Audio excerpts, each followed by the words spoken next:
अंधेरे में मच गया तहलका। मौत का फरमान लेकर निकले आग के गोले।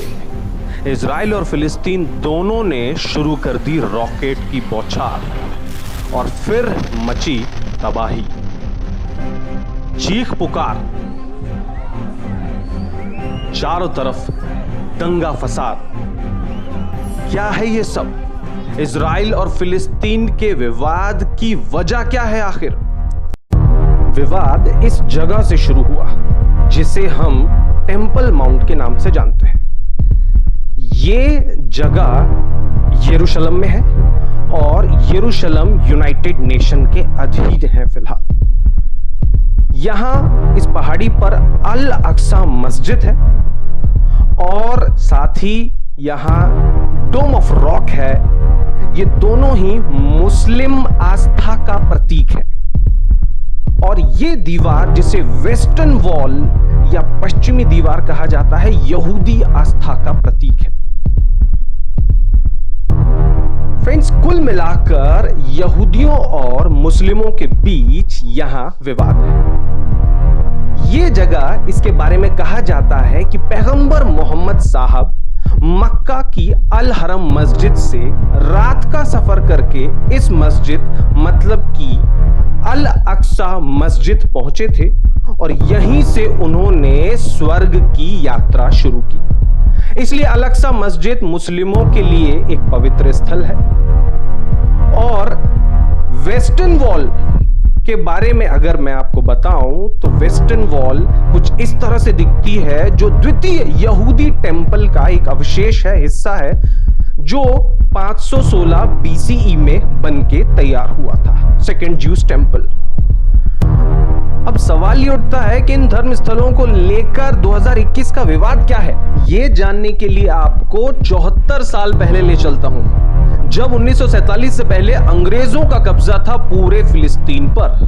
1947 में बंटवारा हुआ और फिलिस्तीन 3 हिस्सों में बंट गया, बिल्कुल भारत की तरह। 44% हिस्सा फिलिस्तीनियों को मतलब अरबी लोगों को दिया गया, 48% हिस्सा दिया गया इजरायलियों को मतलब यहूदियों को, और 8% हिस्सा दिया गया यरूशलेम के रूप में यूएनओ को।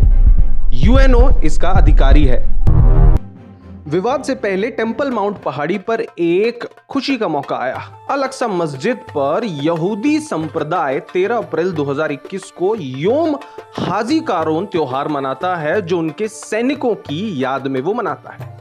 मुस्लिम समुदाय 13 अप्रैल को रमजान के पहले दिन का स्वागत कर रहा था। मौका खुशी का था, पर विवाद की वजह बना दोनों त्योहारों का आयोजन स्थल टेंपल माउंट। इस जगह पर एक जगह अल अक्सा मस्जिद पर नमाज होनी थी और उसी दिन वेस्टर्न वॉल पर यहूदियों की प्रार्थना सभा होनी थी।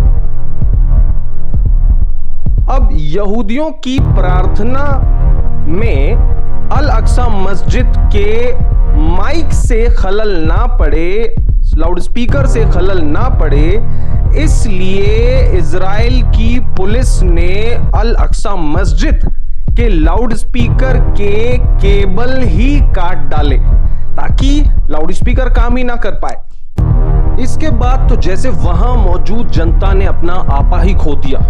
चारों तरफ विरोध के दंगे फैलने लगे और इजराइल पुलिस के उन दंगों को दमन करने की तस्वीरें भी फैलने लगी। गाजा पट्टी में सक्रिय हमास नाम के कथित आतंकवादी संगठन ने इजराइल पुलिस को 24 घंटे का अल्टीमेटम दिया कि अगर उसने ये कार्रवाई नहीं रोकी तो वो इजराइल में तबाही मचा देगा। और शुरुआत हुई हजारों मिसाइल अटैक से, जिसको हवा में ही नष्ट कर दिया इजराइल की मिसाइल्स ने। और फिर इजराइल का जवाबी हमला कुछ इस तरह तबाही लेकर आया। विरोध हुआ इजराइल का चारों तरफ और फिर दबाव बनने लगा अंतरराष्ट्रीय सीज फायर के लिए और इन हमलों को रोकने के लिए।